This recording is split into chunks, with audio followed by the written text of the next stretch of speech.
Tutoriel coloriage, colorier une pierre précieuse facilement. Liste du matériel. Vous allez avoir besoin des polychromos, notamment les teintes 274, 140 et 146, ainsi que 144, 152 et 154. Un crayon blanc et des feutres acryliques. Donc moi j'ai utilisé les Tolly Art Pack bleu, donc le 13 et le 3, ainsi qu'un Posca blanc. Donc pour commencer, nous allons mettre en couleur la pierre précieuse en forme de losange. Donc je commence toujours quand je fais des coloriages par les teintes foncées. Donc là, je suis avec le Polychromos 247. Sur les 4 faces adjacentes de la pierre, je choisis 2 faces que je mets en couleur plus foncée pour créer un contraste. Car si en fait je fais toutes les faces de la même forme, de la même couleur, nous n'aurons pas un effet pierre. Donc je mets beaucoup de couleurs au niveau du coup des extrémités, où j'appuie un peu sur mon crayon et je, dégrade niveau pression jusqu'à l'intérieur de la pierre. Ensuite, je mets un tout petit peu, mais ça c'est pas obligatoire, de couleur foncée sur les 2 autres faces du losange, comme vous pouvez voir sur la vidéo.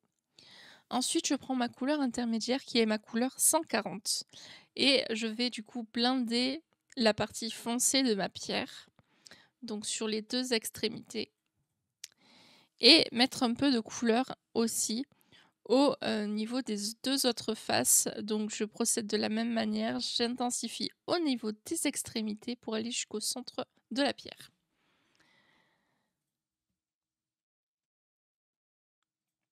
Avec cette couleur, il va y aussi avoir une particularité qui va être de travailler les reflets de ma pierre. Donc la face qui est en face de nous et une face qui est, plate.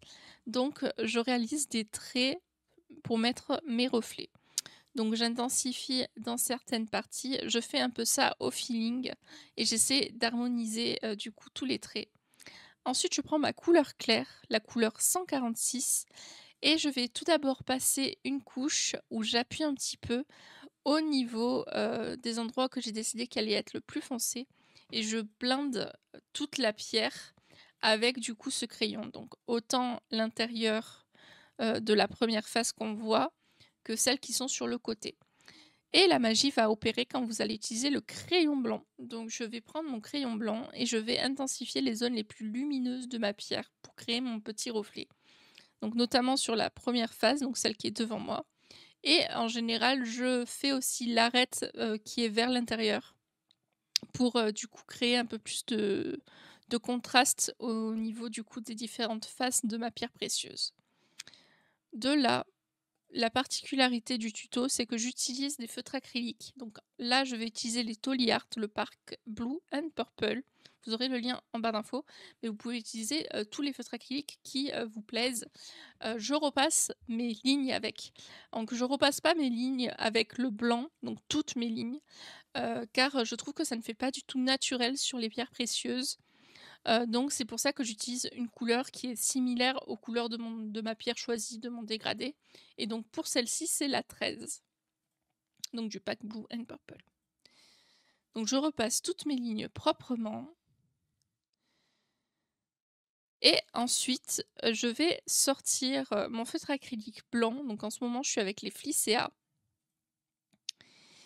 et je vais du coup rajouter toutes mes touches de lumière, donc qui se divisent en plusieurs formes. Tout d'abord, je vais faire des traits dans la pierre pour vraiment, créer l'effet lumineux, comme je le souhaite. Ensuite, je vais réaliser des petits points par-ci par-là pour faire comme des petits éclats de lumière, ainsi que des petites croix et des petites étoiles, vous savez, lumineuses. Du coup, j'utilise différentes techniques différentes et on le verra plus sur la pierre suivante, mais je mets un petit peu de blanc sur les arêtes qui sont les plus proches de nous. Donc pas sur toutes les arêtes de la pierre, mais vraiment pour, créer ce côté lumineux, et cette profondeur dans la pierre. Donc nous avons terminé avec la pierre losange, nous passons à la pierre qui est plus ronde. Donc pour cela, je vais utiliser le Polychromos 144 comme ombre et comme nous avons pu voir dans la pierre losange, je choisis certaines faces qui vont être plus foncées.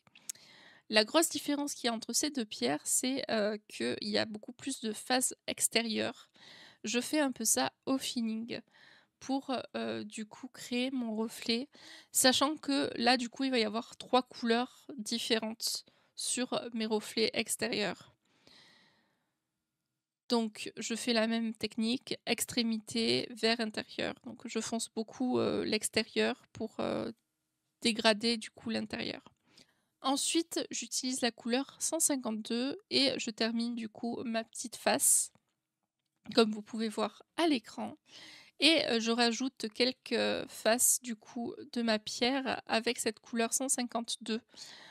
Donc du coup, je l'ai choisi un peu au feeling et je décide d'en garder 2 très lumineuses.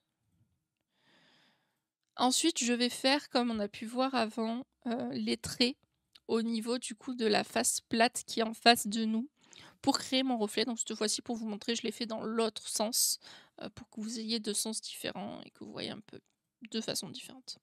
Ensuite, je prends ma couleur 154, je mets, sur les 2 parties du coup extérieures, de ma pierre.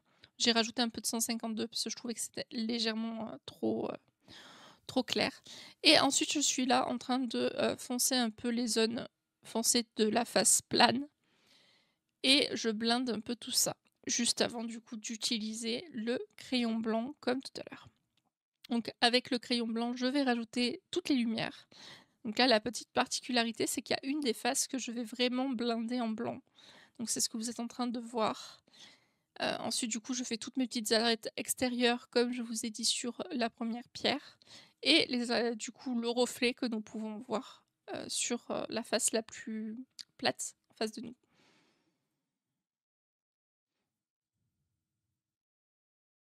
Après avoir fait ça, je fais exactement comme la pierre précédente. J'utilise un Dolly Art de la collection Blue and Purple et je prends la couleur 3 et je repasse toutes les arêtes de ma pierre. Donc cela permet, d'enlever en fait tous mes traits noirs et de vraiment créer un contraste avec ma pierre.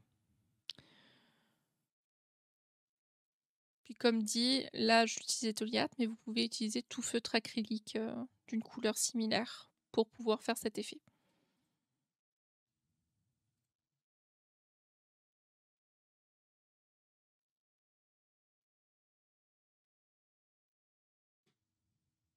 Donc j'ai laissé en temps réel cette fois-ci, n'hésitez pas à me dire en commentaire si vous préférez quand je vous laisse en temps réel ou si j'enlève et je mets un petit peu d'accéléré.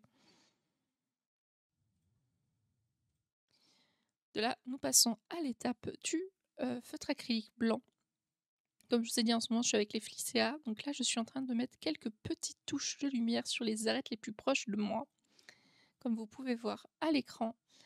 Je fais soit des petits points, soit des traits très fins et ensuite je fais l'intérieur de mon reflet. Donc là, j'ai mis, sur 2 faces du coup lumineuses, sur les contours et ensuite je fais, l'intérieur comme j'ai fait sur la vidéo, enfin dans la partie de vidéo juste avant. Donc là, je fais mes petits traits de lumière, de là je mets mes petits points, mes petits éclats.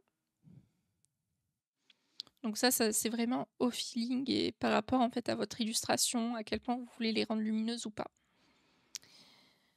Et voilà, on se retrouve du coup, avec les 2 gemmes terminées, donc 2 gemmes bleues. J'espère en tout cas que ce tuto vous aura plu. N'hésitez pas à me dire en commentaire si c'est le cas et je vous dis à bientôt dans une prochaine vidéo. Bye bye tout le monde!